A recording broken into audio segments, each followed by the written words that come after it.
वरुण अब उसका पति था। भले ही पहले उसके एहसास से वह खुद को अपने दिल में जगह नहीं दे पा रहा था, लेकिन अब बात और थी।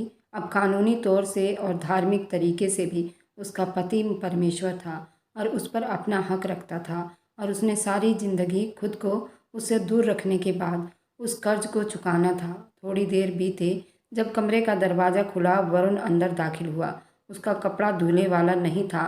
निर्मला को एक बार फिर दुख हुआ। हो सकता है कि वो बलि के बकरे की तरह इस्तेमाल हो चुका हो, वरना वह तो बस साथी अटेंड करने के इरादे से यहाँ आया था। वरुण कदम कदम चलते हुए उसके पास आ गया। मुझे लगता था तुम अभी तक 7 पर्दों में छुपकर सो चुकी होगी। वरुण ने उसे देखते हुए उसे ताना दिया था। एक पल के लिए वह उसके ताने पर सहम सी गई और फिर पलकें उठाकर उसे देखने लगी। मैं यहाँ अपने पति का इंतज़ार कर रही हूँ ताकि ज़िंदगी की खूबसूरत रात की शुरुआत हो सके। उर्मिला को मालूम था उसने कितनी हिम्मत जुटाकर ये शब्द कहे थे, जबकि वह उसे दिलचस्पी से देखने लगा। सिर्फ एक पल के लिए उसने दिलचस्पी से उसे देखा और फिर उसके चेहरे पर एक तनाव आया। सोच लो, मुझे सुहागरात मनाने के केस में जेल ना भिजवा देना। अब वह उसके तरफ कदम बढ़ा दिया था, जबकि निर्मला ने मुस्कुराकर पलकें झुका ली थी। अब आप मेरे पति हैं और कानूनी और धार्मिक हिसाब से भी आप मुझ पर अपना हक रखते हैं, इतना तो मैं जानती हूँ। उसकी आवाज़ बहुत धीमी थी। वह काफ़ी देर उसे देखता रहा और फिर ठहाका लगाकर हंस पड़ा। उसे यूं हंसते हुए देखकर निर्मला को यूं महसूस हुआ जैसे वह उसका मजाक उड़ा रहा हो। कुछ देर के बाद वह हंसते हंसते सीरियस हो गया। उठकर कपड़े चेंज कर लो और आकर सो जाओ। सुबह मुझे वापसी के लिए निकलना है, तो आराम करना चाहता हूँ। इस वक्त उसके चेहरे पर थोड़ी गमी छाई हुई थी। निर्मला का दिल डूब सा गया। वह उसके साथ कागजी रिश्ता रखना चाहता था, यानी निर्मला उसके लिए कोई मायने नहीं रखती थी। क्या वह बस एक रात के लिए दुल्हन बनी है, या सुबह फिर उसे इंतजार की सूली पर लटक जाना है। न जाने इस बार वह जाए तो कब वापस लौटे। सोते हुए एक बार फिर गम में डूब गई। कुछ देर के बाद वह उठी और लहंगा संभालते हुए चेंज करने के लिए चली गई। कुछ देर के बाद उसने अपना कपड़ा बदलकर अपना सारा मेकअप उतार दिया। वह जो सोने की कोशिश में बिजी थी, उसने पलकें खोलकर उसे आईने के सामने खड़ा देखा। जो अपनी ज्वेलरी को उतार कर वह अपने बालों से पिन निकाल रही थी। उसके उलझे हुए बाल उसे बेकाबू कर रहे थे। काफ़ी देर वह उनमें उलझी रही। वह उसे दिलचस्पी से देखता रहा और फिर आंखों को मूंद लिया। उसे कोई ज़रूरत नहीं थी उस लड़की से किसी तरह की उम्मीद रखने की। वह अपनी उस दिन की बेइज्जती को भूला नहीं था। ये वही लड़कियां होती हैं, लड़कों का ध्यान भटकाने के लिए ऐसे नाटक करती हैं, जबकि उनकी ड्रामाबाजी में किसी की इज्जत बुरी तरह उछाल दी जाती है। नींद डूबने से पहले उसके दिमाग में यही सोच आ रहे थे और फिर कमरे में उसकी भारी सांस गूंजने लगी। निर्मला फ्री होने के बाद काफ़ी देर उसे देखती रही और फिर सोने के लिए लेट गई। नई जिंदगी, नए कमरे। काफ़ी देर उसे नींद नहीं आई और फिर धीरे धीरे वह भी नींद की वादियों में उतर गई। सुबह एक बार फिर हंगामा हुआ था। पूरी हवेली में उसके जाने की तैयारी हो रही थी। वरुण की माँ उषा का एक बार फिर दिल डूबा जा रहा था। इस बार इस हवेली में वह अकेली औरत नहीं थी जिसका दिल उसके जाने की खबर से डूब रहा था। भले ही वह सुबह होते ही उसके कमरे से निकल गया, लेकिन फिर भी उसके सामने उसका दिल अजीब तरह के शकों का शिकार था। न जाने वह पलट कर आए भी या नहीं। उसकी आंखें बार बार भीग रही थी। जिंदगी ने उसे कुछ भी नहीं दिया था। सबसे पहले उसके माँ को छीन लिया। कोई भाई नहीं था, बस वह अकेली रह रही थी। और फिर उसके बाद जो आदमी उसके ज़िंदगी में आया था, वह भी उससे गलतफहमी पालकर हमेशा के लिए जा रहा था। वह कमरे में आया तो निर्मला उसे उम्मीद भरी नज़रों से देखती रह गई। उसने निर्मला की तरफ देखा और ना ही उससे कोई बात की। अपने सामान को उठाने के बाद वह कमरे से जाने लगा तो निर्मला ने आगे बढ़कर उसका बाजू थाम लिया। मैं आपका इंतज़ार करूंगी वरुण। उसकी बात सुनकर उसे पलट कर देखने लगा। उसकी ज़रूरत नहीं है। उसका उखड़ा हुआ जवाब सुनकर निर्मला को एक बार फिर बहुत रोना आया था। उसका दिल चाहा वह आगे बढ़कर उसको गले से लगा ले, लेकिन उसकी शर्म हया उसके आगे आ चुकी थी। अगर आप मुझसे नाराज़ होकर जा रहे हैं तो मुझे माफ़ कर दो, लेकिन अब मैं आपकी पत्नी हूँ। मेरे पास उन बातों के लिए टाइम नहीं है। मैं नाराज़ होता फिरूँ, और वैसे भी ये बात मुझे याद करवाने की ज़रूरत नहीं है कि तुम मेरी पत्नी हो। मैं अच्छी तरह जानता हूँ। ये कहते हुए वह कमरे से बाहर चला गया और वह वहीं बैठी रह गई। न जाने कितनी देर वह रोती रही। उसके आंसू टूटकर उसके हाथों पर गिर रहे थे। सबसे मुलाकात करने के बाद वह सहदेव और उषा के साथ चला गया। एयरपोर्ट पर पहुंचकर सहदेव ने उसे गले से लगा लिया। इतना याद रखना कि तुम इस घर में अपनी एक अमानत छोड़कर जा रहे हो।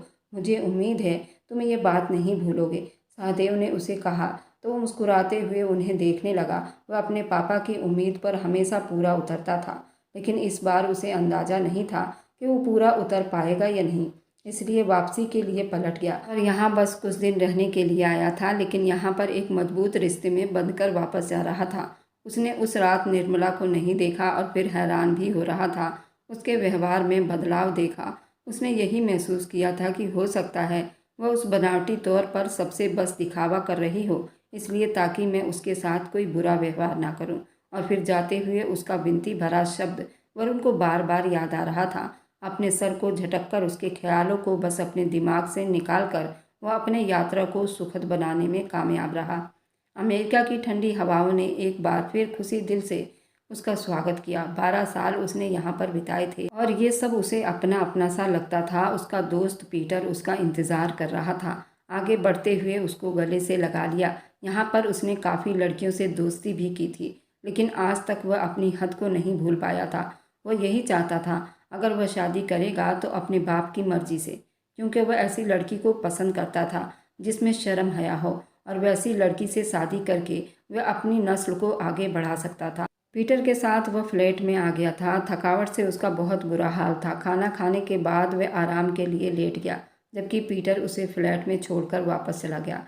एक पल के लिए उसे लगा हो सकता है वह उससे नाराज़ हो, क्योंकि इंडिया जाते ही उसने शादी कर ली थी और जब यहाँ पर आया था तो उसने पीटर से कम ही बात की थी, लेकिन ऐसा नहीं था। उनके बीच दोस्ती का एक गहरा रिश्ता था। वह उससे नाराज़ नहीं हो सकता था।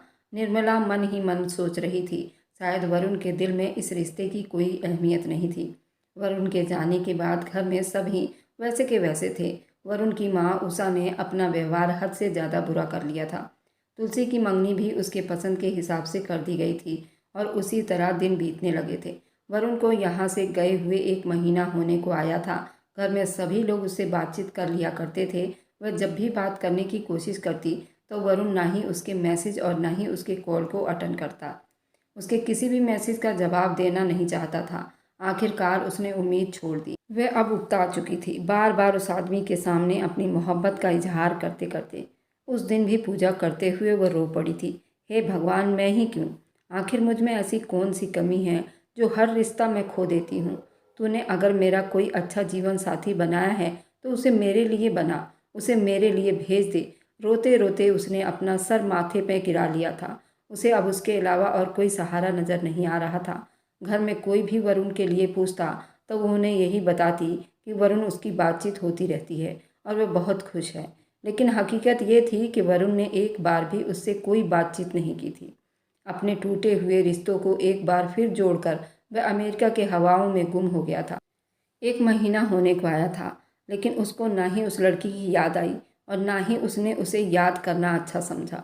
उस दिन भी वह ऑफिस से बाहर निकला तो मारिया के साथ लॉन्ग ड्राइव का इरादा रखता था। शाम को उसने मारिया के साथ कॉफ़ी पी और वे दोनों लॉन्ग ड्राइव पर चले गए। लेकिन उस दिन शायद किस्मत उसके साथ नहीं थी। जब उसे महसूस हुआ गाड़ी के ब्रेक फेल हो चुकी है तो बेकाबू ही उसके दिल की धड़कन तेज हो गई। वह बार बार गाड़ी को अपने कंट्रोल में करने की कोशिश कर रहा था, लेकिन उसका हाथ बुरी तरह कँपकपा रहे थे। ये सच था कि वह एक हिम्मत वाला इंसान था, लेकिन उसके बावजूद सिचुएशन भी तो ऐसी थी जहाँ उसे कुछ समझ नहीं आ रहा था। मौत बिल्कुल उसके सामने थी। उस पल उसने यकीन कर लिया कि अब उसका परदेश में शायद आखिरी टाइम आ चुका है। दिल में मजबूत इरादा रखने के बावजूद उसके दिमाग के स्क्रीन पर अपने आप सहदेव का चेहरा लहराया। अपने बाप के सपनों का आखिरी उम्मीद था, उस खानदान का अकेला चिराग था, उषा के दिल का सुकून था। उनका उसके बगैर क्या होता? और आखिर में निर्मला के नाम से उसका दिल हल्का सा धड़का था। वह भी तो उसके नाम के साथ जुड़ गई थी। तो क्या बस उसके बीच ये रिश्ता बस यहीं ख़त्म होना था? सामने से आती हुई गाड़ी उसे साफ दिखाई दे रही थी और फिर वह गाड़ी उसकी गाड़ी से टकराई।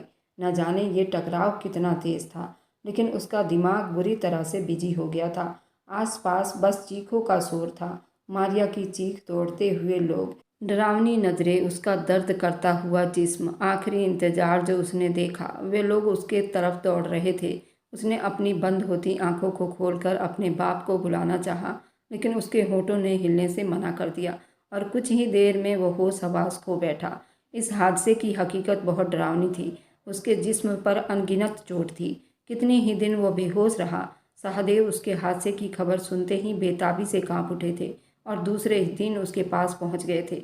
उसके जिस्म पर अनगिनत चोट थी और बाजू बुरी तरह जख्मी हो चुका था। मारिया का उस हादसे में मृत्यु हो गई थी और गाड़ी पूरी तरह खराब हो गई थी। कोई चमत्कार ही था, उसकी जान बच गई थी। कितने दिनों के बाद उसे होश आया तो उसने खुद को अस्पताल के कमरे में देखा। डॉक्टर की आंखों में उम्मीद उतर आई। उसे होश आ चुका था। सबसे पहले सहदेव के साथ उसने मुलाकात की। उसे यकीन नहीं आया कि वह जिंदा बच चुका है। सहदेव को देखते हुए उसकी आंखों से आंसू गिर पड़े। इंसान जितना भी मजबूत हो, मौत और अपनों की जुदाई उसे बुरी तरह डरा कर रख देती है। हर इंसान की इच्छा होती है अगर वह दम तोड़े तो उसके अपने उसके पास हों, जिनकी मोहब्बत को वो महसूस करे, जिनके होंठ उसके लिए प्रार्थना करे, जिनके आंखों में उसके लिए हकीकत का दर्द हो। मारिया की मृत्यु की खबर सुनते ही उसे और ज़्यादा दुखों ने घेर लिया था। ये सब कुछ उसकी वजह से हुआ था। मारिया उसकी अच्छी दोस्त थी जिसे हर मुश्किल टाइम में उसका साथ दिया था और आज ये साथ भी उससे छूट चुका था। सहदेव ने उसे कितने ही दिन अस्पताल में एडमिट रखा और फिर उसे लेकर फ्लैट में आ गए। उन्होंने अब इरादा कर लिया था कि वह उसे लेकर हिंदुस्तान जाएंगे। उनके ज़िद के आगे वरुण ने भी हार मान ली थी। उसके लिए वह दिन क़यामत से कम नहीं था जिस दिन वरुण का हादसा हुआ। घर में ये खबर किसी कोहराम की तरह फैल गई थी। वरुण का बुरी तरह एक्सीडेंट हो गया और वह इस खबर को सुनते ही कांप उठी थी। क्या उसकी ज़िंदगी में खुशियों की कोई जगह नहीं थी? उसकी आंखों से बार बार आंसू गिर रहे थे और होंठ भगवान से प्रार्थना के लिए हिल रहे थे। वह टूट कर बिखर चुकी थी। उसके पापा दूसरे ही दिन वरुण के पास चले गए थे, लेकिन उसका दिल किसी बिन पानी की मछली की तरह तड़प रहा था। सहदेव ने उन्हें वरुण की जो हालत बताई वह बेहद तकलीफ देने वाली थी। कितने ही दिन उस तकलीफ में बिताए और फिर उसे अच्छी खबर सुनने को मिली। उसके पापा और सहदेव जी उसे वापस लेकर आ रहे थे। उसने पक्का इरादा कर लिया था कि वह अपने हाथों से उसका ख्याल रखेगी, उसे बिल्कुल ठीक कर देगी। उसने हर पल उसके लिए भगवान से प्रार्थना की थी। उसकी लंबी उम्र के लिए सहदेव जी ने उन्हें ये भी बताया था कि जिस गाड़ी में उसका हादसा हुआ था उस गाड़ी में वरुण के साथ कोई लड़की भी थी और अब उस लड़की की डेथ हो चुकी थी। ये खबर भी उसके दिल में किसी शक की तरह फैल गई थी। जहाँ उसे उस लड़की की मौत पर अफसोस हुआ था वहीं उसे अजीब शकों ने घेर भी लिया था। हो सकता है वरुण उस लड़की से मोहब्बत करता हो, लेकिन फिर उसने उस ख्याल को अपने दिमाग से झटक दिया। उसे सिर्फ और सिर्फ वरुण की फिक्र होनी चाहिए थी और वह एक पल भी उसकी फिक्र से दूर नहीं हो सकी थी। आखिरकार वह दिन हवेली में आ गया। उसकी हालात बहुत बुरी थी। उसे अपने कमरे में कर दिया गया। हर दिन फैमिली डॉक्टर उसके चेकअप के लिए अलग अलग डॉक्टर आते रहते थे। निर्मला ने बराबर उसकी देखभाल शुरू कर दी थी। वह हर पल उसके पास होती। वरुण को कभी किसी चीज़ का होश नहीं था। जहाँ वह अपने जख्मों से बेहाल था वहीं उसे मारिया का दुख अंदर ही अंदर खाए जा रहा था। उसे आसपास की कोई फिक्र नहीं थी। वह उसके लिए अपने हाथों से खाना लेकर जाती और फिर उसे सहारा देकर बैठाकर उसे अपने हाथों से खिलाती। उसकी बैंडेज भी अपने हाथों से बदलती। उस वक्त वह पूरी तरह से निर्मला के ऊपर निर्भर था। उसके शरीर में जगह जगह जख्म थे। वह ठीक से बोल भी नहीं पाता था। एक शाम वह उसके लिए गर्म दूध लेकर आई। वह दूसरे बाजू को अपने माथे पर लटकाए बड़े गम में लेटा हुआ था। निर्मला ने दूध उसके तरफ बढ़ाया और फिर उसके पास ही बैठ गई। उस दिन उसने पहली बार देखा था कि वरुण की आंखों से आंसू बह रहे थे। उसे ये देखकर बहुत हैरानी हुई, साथ साथ अफसोस भी हुआ था। उसने आगे बढ़कर नरमी से अपनी उंगली से उसके आंसू को साफ कर दिया। आप इस तरह गम क्यों कर रहे हैं? आखिर उस दिन क्या हुआ था? उसने पूछ ही लिया, जबकि वरुण ने बस एक नज़र उसे देखा फिर चुप हो गया। निर्मला के दिल में एक हुक सी उठी। क्या हुआ? उसे अभी तक नाराज़ था। उसे समझ नहीं आया। कुछ देर के बाद उसने उठने की कोशिश की तो निर्मला ने आगे बढ़कर उसे सहारा दिया और बेड के साथ टेक लगाकर वरुण को बैठाने में उसकी मदद की। फिर दूध का गर्म गिलास उठाकर उसके होठों से लगाया, जिसे वह घूंट घूंट पीता रहा। थोड़ी देर के बाद उसने हाथ बढ़ाते हुए गिलास साइड में रखने का इशारा किया।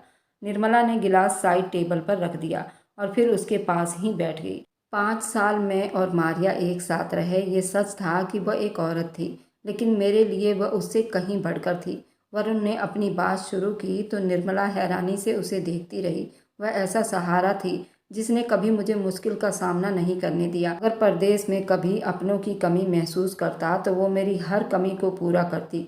हमेशा एक अच्छी दोस्त की तरह थी, मेरे साथ खड़ी रहती। मारिया को याद करते हुए उस वक्त उसकी आंखों में जो दुख था वो निर्मला से छुपा नहीं था।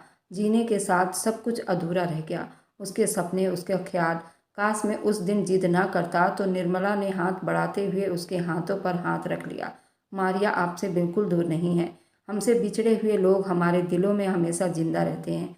वह आपकी हर एहसास में जिंदा है, आपकी हर याद में जिंदा है। वह तसल्ली देती हुई, उसकी आंखें आंसुओं से भर आई थी, फिर भी वह उसको तसल्ली देती रही। फिर ऐसा ही रोज रोज होने लगा।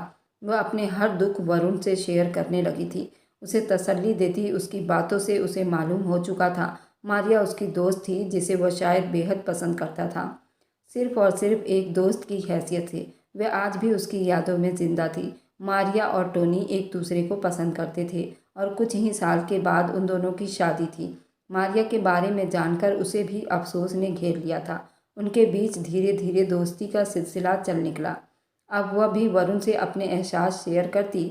अभी वह पूरी तरह तंदुरुस्त नहीं हुआ था, लेकिन फिर भी निर्मला उसे अपने सहारे पर लेकर चलाने की कोशिश करती। उसने उसका सेवा करते हुए कभी भी दुख महसूस नहीं किया था। वह अपने हाथों से उसके कपड़े बदल दिया करती थी, उसका हाथ दबा दिया करती, पूरी रात बस उसे सुना करती। उसके दर्द पर एक पल से पहले वरुण के पास पहुंच जाती और उसी वक्त उसे एहसास हुआ था कि वह बिल्कुल ऐसे ही पत्नी तो चाहता था जो उसका हद से ज़्यादा ख्याल रखे। धीरे धीरे बीते हुए कल सारे दुख खत्म होते जा रहे थे। निर्मला खुद को उसकी मोहब्बत में डूबा हुआ महसूस करने लगी।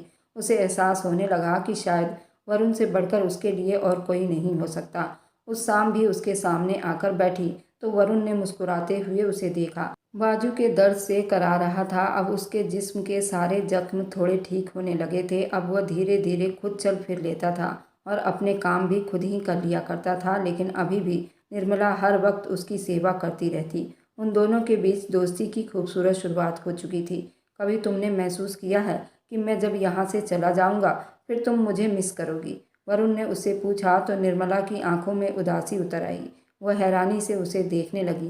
क्या मतलब, आप ठीक होने के बाद दोबारा यहाँ से चले जाओगे? उसने हैरानी से वरुण को देखते हुए पूछा था। तो उसने इस बात में सर हिला दिया। बिल्कुल यही बात है, मेरा सारा बिजनेस तो वहीं पर है, मुझे वहाँ वापस तो जाना ही पड़ेगा। उसकी बात सुनकर निर्मला की आंखों में उदासी उतर आई। नहीं, मैं आपका इंतज़ार करूँगी। उसने उस वक्त खुद को मजबूत करने की पूरी कोशिश की थी। यानी तुम मुझे मिस नहीं करोगी और ना ही तुम मेरा इंतज़ार करोगी? वरुण उदास होकर उसकी तरफ देखते हुए पूछा था। आपको लगता है कि इंतज़ार उन लोगों का किया जाता है जो उसके ज़िंदगी में ज़रूरी नहीं होते, लेकिन मुझे लगता है इंतज़ार उन लोगों का किया जाता है जिनसे आपकी सांस की डोर बंधी होती है। वो कहते हुए वह उठकर चली गई और वरुण बस उसके शब्दों को महसूस करता रह गया, जिसमें नमी घुली हुई थी। उसके आंखों के आंसू उसे साफ दिखाई दे रहे थे। उसके पीठ को घूरता रहा। इस बात में कोई शक नहीं था कि निर्मला उससे मोहब्बत करने लगी थी। कुछ दिनों के बाद उसने सच में घर में अपने वापस जाने के लिए बात की और अब वो यहाँ पर सिर्फ 10 दिनों के लिए था। एक बार फिर 1 साल रहने के बाद जाने के लिए तैयार था। वापसी के लिए तैयारी में मगन हो गया। कितनी अजीब बात थी, उन 1 साल में एक बार भी उनके बीच कोई भी रिश्ता नहीं हो पाया था। अब वो पूरी तरह सेहतमंद हो चुका था, लेकिन उसके बाद भी उसे निर्मला का एहसास नहीं हो रहा था। वह उसे कितनी मोहब्बत करती थी। अब वह उसे छोड़कर जा रहा था। उसकी सारी शॉपिंग, उसके जाने की तैयारी निर्मला ने अपने हाथों से की थी। और आखिर अब 2 ही दिन बाकी रह गए थे। उसके जाने से निर्मला के ऊपर अजीब सी उदासी छाई थी। उसकी आंखें हर वक्त रोने को तैयार बैठी रहती। वरुण के चले जाने के बाद इस हवेली में वो कैसे रहेगी? ये सच था, उसने अपनी पूरी जिंदगी इस हवेली में बिताई थी। वो यहाँ पर कोई नई नहीं थी, लेकिन अब उसका दिल बार बार उस आदमी की मोहब्बत में पड़ गया था। क्या वह इतने साल में मुझसे मोहब्बत नहीं कर पाया? क्या वो मुझसे इस हद तक भी नहीं जुड़ पाया था जिस हद तक मारिया से जुड़ा हुआ था? उसका पूरा दिन दुख से सवाल जवाब में बीत जाता, लेकिन वह कोई फालतू चीज़ अपने दिमाग में नहीं रखना चाहती थी और ना ही वरुण को परेशान करना चाहती थी। इसलिए वह हर बार चुप रह जाती। आखिरकार रात भी आ गई, जिस रात में आखिरी बार उसके कमरे में रुका था, और फिर सुबह उसे चले जाना था। सुबह उसे पूजा आराधना के बाद ही निकलना था, इसलिए उसने शाम को ही सब तैयारी कर ली थी। वह कमरे में आ गया। मेरे सामान को अच्छी तरह देख लो, किसी चीज़ की कमी नहीं होनी चाहिए प्लीज, उसने निर्मला की तरफ देखते हुए कहा था। बेड पर बैठ गया। निर्मला ने एक बार पलकें उठाकर उस आदमी को देखा जो अपनी जिंदगी की इतनी ज़रूरी चीज़ छोड़कर जा रहा था और उससे कह रहा था कि उसकी कोई चीज़ छूटनी नहीं चाहिए। कैसा आदमी था? क्या उसे मेरा एहसास नहीं था? वह बड़बड़ाते हुए एक बार फिर उसके सारे सामान को देख रही थी और फिर कमरे से बाहर चली गई। बार बार उसकी आंखें भीग रही थी। किचन में जाकर उसने चाय बनाई और फिर चाय लेकर उसके पास कमरे में आ गई। उस वक़्त तक उन दोनों की आदत बन चुकी थी मिलकर चाय पीने की। न जाने कल जब वो चला जाएगा तो वह कैसे अकेले चाय पिएगी। चेहरे पर बहुत गम सजाए हुए थी। यही सोच रही थी, क्या बात है श्रीमती, यूँ महसूस हो रहा है जैसे आप मेरे जाने से बहुत दुखी हो। वरुण ने उसे छेड़ते हुए शब्दों में कहा तो निर्मला ने थकी हुई नज़रों से उसे देखा। मुझे क्या पड़ी है आपके लिए दुखी होने की, मेरी बला से कभी वापस ना आओ। ये कहते हुए उसकी आंखों से आंसू गिर पड़े थे। वरुण ने मुस्कुराते हुए उसे देखा। अभी तो मैं गया ही नहीं हूँ और तुम रो रही हो। जब कभी वापस नहीं आऊँगा तो तुम्हारा क्या होगा? आपको बेफिक्र होकर चले जाना चाहिए। आपके लिए आपका करियर ज़्यादा इम्पोर्टेंट है। मैंने पहले भी सारी ज़िंदगी कई रिश्तों के बिना बिताए हैं, ये भी बिता लूंगी। वरुण ने दिलचस्प नज़रों से उसे देखा, फिर बाजू से थामते हुए उसे अपने बाहों में भर लिया और उसे इतना कस कर जकड़ लिया कि वह अब हिल भी नहीं पा रही थी। अब उसकी सांसें वरुण के चेहरे पर पड़ रही थी। वरुण ने उसे पूरी तरह अपने काबू में कर लिया था। उसके कमर पर हाथ रखते हुए उसे खुद में समा लिया था। दो जिस्म एक जान होने लगे थे। रात अपना प्यार उस पर बरसाता रहा। निर्मला भी उसके प्यार को पाकर पूरी कंप्लीट हो गई थी। अब वरुण से उसको कोई शिकायत नहीं थी, लेकिन शायद वरुण के दूर जाने से वह बहुत घबरा रही थी। निर्मला अब वरुण के बिना कैसे रह पाएगी? आप मेरे बगैर एक पल नहीं रह सकती। मेरे कहने से फ़र्क नहीं पड़ेगा जब आपको मेरी हालत देखकर अंदाज़ा नहीं हो रहा। रो रो कर उसने अपनी आंखों को लाल कर लिया था। नन्ही सी नाक भी पूरी तरह लाल हो चुकी थी। उसने वरुण की बाहों में कसमसाकर उसकी कैद से निकलना चाहा, लेकिन उसके मजबूत पकड़ से वह ना निकल पाई। अगर मुझसे दूर जाने की बात भी की तो मैं तुम्हारा गला दबा दूंगा। निर्मला समझ नहीं पाई कैसा आदमी था वह जो उसे अभी खुद से दूर जाने नहीं दे रहा था, और कल जब उसे छोड़कर 7 समुंदर पार चला जाएगा तब क्या होगा। मुझे कोई ज़रूरत नहीं आपसे कोई रिश्ता बढ़ाने की, अपनी आदत बिगाड़ने की। अब अपने आदतों को मुझे काबू में रखना पड़ेगा श्रीमती। एक बार फिर वह उसके कान के पास बात करने लगा, जबकि वरुण की गर्म सांसें अपनी गर्दन पर महसूस करते हुए वह और ज़्यादा सिमट कर रह गई थी। उसका दिल इतनी जोर से धड़क रहा था जैसे उसकी पसलियाँ तोड़कर ही बाहर आना चाहता हो। जज्बात उसके चेहरे पर रंगों की तरह बिखर गए। वरुण उसे खुद में समेटने लगा और वह उसमें सिमटने लगी। आज सारी हद को मिटा देना चाहता था। वह उसे पूरी तरह बेबस कर चुका था। निर्मला ने भी पूरी तरह उसको अपने बाहों में गिरा चुकी थी। वह रात उन दोनों के बीच इस तरह हसीन थी, उसे अंदाज़ा हो गया कि आने वाली ज़िंदगी में वह आदमी उसे एक फूल की तरह ही रखेगा, जिसकी महक को हमेशा अपने दामन में छुपाकर महसूस करेगा। सुबह होते ही उसने निर्मला को खुद ही उठाया, जबकि वह तो बेखबर सो रही थी। उसे ही सोए सोए ऐसे ही छोड़कर जाना होगा, नहीं तो ये जाग जाएगी तो मैं शायद जा भी नहीं पाऊंगा। वरुण की बात सुनकर वह एकदम से उठ बैठी। उसका दिल धड़क उठा। वह कैसे सोएगी, जबकि वह तो रात गए तक उससे बातें करना चाहती थी। जल्दी से फ्रेश होकर आओ, वरुण ने उसे कहा तो वह उठकर फ्रेश होने चली गई। वापस आई तो दोनों ने मिलकर पूजा पाठ की। तो मैं भगवान से बस उसके लिए ही प्रार्थना कर रहा था। आप मुझसे दूर जा रहे हैं, इसलिए आपको भगवान की निगरानी में सौंपना मेरा काम है। तुम्हें लगता है कि मैं तुमसे दूर चला जाऊंगा? निर्मला ने नासमझी से उसकी तरफ देखा। पागल लड़की, तुम्हें अभी तक मेरे जज्बात का अंदाज़ा नहीं हुआ? मैं नहीं बल्कि हम जा रहे हैं। मैं तुम्हें भी साथ लेकर जा रहा हूँ। वह उसको मुस्कुराते हुए ये सब कह रहा था और वह बोलने के काबिल ही नहीं थी। कितनी देर वो बेयकीनी से उसे देखती रही और फिर भीगी आंखों से उसके कंधे पर सर रख दिया। वरुण उसकी हालत को समझते हुए मुस्कुरा दिया। उसे अब अंदाज़ा हो चुका था, जहाँ निर्मला उसके बगैर नहीं रह सकती, वह भी निर्मला के बगैर रहने का सोच भी नहीं सकता। उषा और सहदेव के साथ मिलकर उसने ये प्लान बनाया था। उसने खुद उसकी सारी शॉपिंग पैकिंग की। अपने बेटे की इस तरह सेवा को देखकर उन्हें अंदाजा हो चुका था कि इससे अच्छी बहू मुझे कभी नहीं मिल सकती थी। अब सिर्फ वे दोनों थे और उनकी ज़िंदगी थी और खुशियाँ थी, वे सारी खुशियाँ जिन पर उनका हक बनता था। भगवान ज़िंदगी में जो कुछ छीन लेता है तो याद रखो भक्तों, शायद भगवान को तुम्हें उससे अच्छा देना होता है। हम सभी को इस बात पर यकीन कर लेना चाहिए। भगवान जो भी करता है वह सिर्फ हमारी भलाई के लिए ही करता है। और मेरी वीडियो जहाँ कहीं से भी आप लोग देखते हैं, हमें कमेंट में अपने शहर और राज्य का नाम ज़रूर बताइए। मुझे आप लोगों के कमेंट पढ़ने में बहुत आनंद आता है और उन सभी का मैं बहुत बहुत धन्यवाद करना चाहती हूँ जो लोग मेरी वीडियो को देखते हैं, लाइक करते हैं और शेयर करते हैं। अगर आपको आज की कहानी पसंद आई है तो वीडियो को ज़रूर लाइक कीजिएगा और अपने दोस्तों के साथ शेयर भी कीजिएगा। और हाँ, अगर आपने अभी तक हमारे चैनल को सब्सक्राइब नहीं किया है तो जाकर ज़रूर सब्सक्राइब कर लें। मिलते हैं हम अपनी कल की एक और नई दिलचस्प कहानी के साथ। मुझ पर सदा अपना प्यार और स्नेह बनाए रखें। सभी को मेरा प्यार भरा नमस्कार। दोस्तों खुश रहें, स्वस्थ रहें, मस्त रहें।